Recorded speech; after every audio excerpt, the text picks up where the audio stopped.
Welcome to this explainer. I am absolutely thrilled to have you here today. Now, I want you to imagine just for a second that we're standing together in a remarkably peaceful, incredibly beautiful park. The air is quiet, the scenery is gorgeous, but hidden right beneath your feet is the intense, bloody history of the 1877 Satsuma Rebellion. Today, we aren't just rattling off facts and figures. No, we're going on an immersive, guided tour of the Tabaruzaka Seinan Civil War Museum. We're going to explore the grounds, step right into the exhibit rooms, and really uncover this dramatic clash between tradition and modernity that completely shaped a nation. Okay, let's dive into this. Consider this our museum map for today to get us oriented. We'll start with a welcome to the grounds, then step into room 1 for the causes, followed by room 2 for the battle.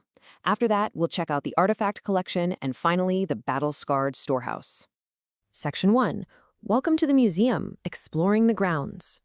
So if you were to step onto the museum property today, you'd find this incredibly serene park. We're talking beautiful cherry trees, vibrant azalea bushes, all spread out across 2 hillsides and a little valley tucked right in between them. It genuinely paints a picture of absolute tranquility. But we kind of have to hold that peaceful image in our minds while recognizing a staggering contrast. Because this exact, quiet valley, it was the site of the Battle of Tabaruzaka, literally the single largest and most significant battle of the entire 1877 Satsuma Rebellion. Section 2. Room 1. The causes. The spark of rebellion. Let's visually step into the first room of our tour to really understand why this all kicked off. Following the timeline on this exhibit, we can see that back in 1868, the Meiji government was installed and immediately started adopting a bunch of new modernizing reforms. Fast forward to early 1877, and the samurai of the Satsuma domain, which is down in modern-day Kagoshima, well, they deeply felt that their historic, traditional status was being directly threatened by all these changes.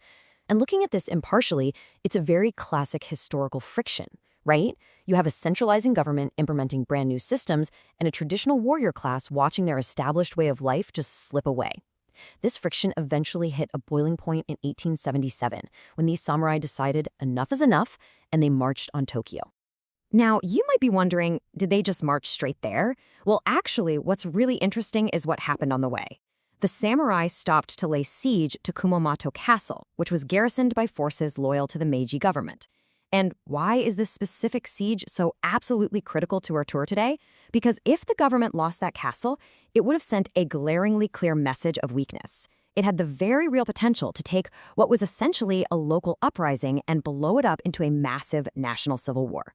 The central government knew this. They were absolutely determined to prevail, so they dispatched imperial troops specifically to break this siege. Section 3. Room 2. The battle. The 17-day clash. As we step into room 2, the whole atmosphere changes. The museum uses this incredibly dramatic video reenactment and a physical diorama, all meticulously based on actual battlefield excavations, to show us how this clash evolved. The massive Battle of Tabaruzaka officially kicked off on March 4th, and for 17 grueling days, this intense battle just raged across those exact 2 hillsides in the valley we were looking at earlier. Just imagine the sheer scale of a conflict lasting over 2 weeks on that kind of terrain. Finally, on March 20th, the dust settled and the central government army emerged victorious. Section 4. The artifact collection. Tradition versus modernity. Okay, let's move over to the glass display cases and see how this all builds. Look at the comparison right here in our first exhibit case. On one side, we have the samurai rebels. Now, they held a very distinct advantage in close combat because, as you'd expect, they were highly skilled with traditional swords. But on the other side, we have the central government forces. The government heavily outnumbered the rebels, for sure, but they also held absolute superiority in distance fighting. Why? Because they were equipped with imported British firearms. Specifically, the main firearm used here was the pretty up-to-date breech-loading Snider Enfield rifle. And because it was breech-loading, it could be loaded way, way faster than the older muzzle-loading guns. So what you're looking at is a stark contrast between the lethal, traditional art of the sword and the cold, calculated efficiency of modern imported rifles. Moving to the next exhibit case, the visual clash gets even more personal. The samurai rebels actually went into this massive battle wearing their own personal everyday clothes. They fought as individuals, bound together by a shared traditional cause. In direct contrast to that, the government forces were made up of conscripts who had all been issued standardized uniforms. So just by looking at the clothing behind the glass here, You can visually see the old world of the individual samurai, violently colliding with the new, standardized machinery of a modernizing state army. As we read the plaques on these final artifacts, the grim reality of the rebels' situation really starts to set in. We begin to grasp the sheer comparative weakness and absolute desperation of the samurai forces as those 17 days dragged on. Get this, they were so critically low on supplies that they literally had to scour the battlefield just to melt down used bullets and cast them for reuse. Logistically, they were completely cut off. They were even driven to print their own special local Satsuma currency when they totally ran out of funds. These exhibits paint a very vivid, somber picture of an incredibly determined, yet vastly under-resourced group fighting a total losing battle of attrition. Section 5. The Battle-Scarred Storehouse, a Legacy of Healing. For our final stop, we're going to step outside the doors of the main building and stand before a reconstruction of an actual warehouse that stood nearby during the fighting. The walls are recreated to show the horrific battle scars from the crossfire.